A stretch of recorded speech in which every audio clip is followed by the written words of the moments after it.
पुरानी पेंशन की मांग को लेकर अटेवा ने निकाली मतदाता जागरूकता रैली। मतदाताओं को जागरूक करने के लिए अटेवा ने निकाली जागरूकता रैली। राष्ट्रीय मतदाता दिवस पर पुरानी पेंशन बहाली और निजीकरण के विरोध निकाली रैली। मतदाता एवं पेंशन जागरूकता रैली निकालकर सरकार से मांगा अपना हक।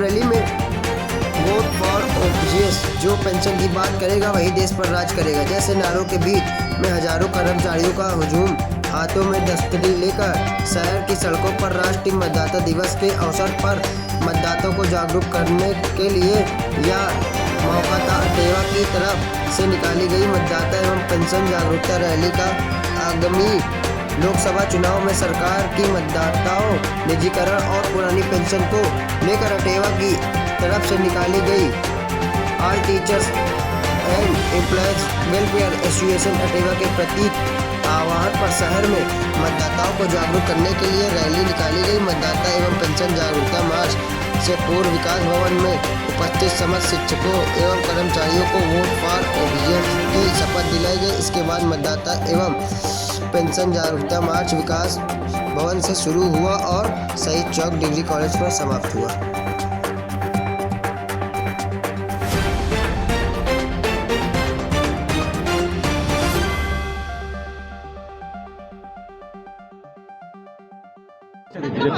मैं इरफान अहमद, जिला संयोजक अटेवा रायबरेली। आज का ये कार्यक्रम हमारा जो है कि मतदाता जागरूकता को लेकर है। हम मतदाताओं से, जनता से अपेक्षा करते हैं कि ज़्यादा से ज़्यादा अपने मतों का प्रयोग करें, क्योंकि अगर इस लोकतंत्र में सबसे बड़ी ताकत जो हमारी है वो है हमारे मत का अधिकार, जो हमें इस संवैधानिक रूप से मिला है। हम इसका ज़्यादा से ज़्यादा प्रयोग करें। लोकसभा के चुनाव में क्या देख रहे हैं, सारे टीचरों का सबसे बड़ा योगदान होता है जी। और अगर डीएम के बाद देखा जाए जिले में तो सबसे ज़्यादा बीएसए के पास कर्मचारी होते हैं। देखिए, जैसा कि सर्व शिक्षा के बारे में कहा जाता है कि वो भारत भाग्य विधाता भी है। जैसा कि कौटिल्य जी ने कहा था, चाणक्य जी ने कहा है कि किसी शिक्षक के ही अंदर निर्माण और प्रलय दोनों पैदा होते हैं। वो इसको बना भी सकता है और अगर अपने पे आ जाए तो जैसे उन्होंने जो है कि चाणक्य जी ने उनका शासन जो है कि वो कर दिया था, वैसा जो है कि अगर शिक्षक चाहेगा तो भी ये जो है कि ऐसा कर सकता है। ये जिन राज्यों में चुनाव जीते हैं भाजपा जी, वहाँ पर चालू हुई पेंशन और फिर इसके बाद क्लोज कर रहे हैं। जी देखिए सर, हम लोग कर्मचारी हैं। हम तो सरकार से यही चाहेंगे कि हम सब की बुढ़ापे की लाठी पुरानी पेंशन दी जाए, क्योंकि वो जब एक बार विधायक, सांसद जो भी बनते हैं, एक नहीं 4-4 बार पुरानी पेंशन का लाभ लेते हैं, तो हम कर्मचारी जो 30-35 साल की सेवाएं देते हैं, इसके बाद बुढ़ापे में हमें एनपीएस दिया जाए। एनपीएस है क्या? एनपीएस एक छलावा मात्र है, ये पेंशन है ही नहीं है। इसको तो ज़बरदस्ती कहा गया है कि नहीं, ये आपकी नवीन पेंशन है। पेंशन जैसा इसमें कोई भी लाभ नहीं है सर। इसलिए हम सरकार से मांग करते हैं, आदरणीय प्रधानमंत्री जी से भी, कि हम सब के बातों को समझे, चूँकि ये कर्मचारी ही है जो उनके सारे विकास को जो भी वो गति देना चाहते हैं, यही कर्मचारी वर्ग देता है। तो कर्मचारी वर्ग को बुढ़ापे में बेसहारा न छोड़ा जाए, उन्हें वृद्धा आश्रम में न भेजा जाए। तो हम सब यही मांग करते हैं कि इस मतदाता दिवस पे हम सब की पुरानी पेंशन एक बार अवश्य बहाल की जाए। मैं प्रकाश चंद्र यादव, कार्यकारी महामंत्री जनपद अटेवा रायबरेली। आज ये पेंशन को लेकर जो आप लोग लगातार लड़ाई लड़ रहे हैं, आज यहाँ पर एकत्र हुए हैं, छुट्टी का दिन है, कितने लोगों, क्या मामला है पूरा? हम लोग पूरे प्रदेश में और पूरे देश में अटेवा एनएमओपीएस के बैनर तले आदरणीय विजय कुमार बंधु जी के नेतृत्व में राष्ट्रीय आह्वान पर पूरे देश में मतदाता जागरूकता एवं पेंशन मार्च का कार्यक्रम आज ये रखा गया है। और हमारी मांग है कि हमारी पुरानी पेंशन, बुढ़ापे की लाठी बहाल की जाए।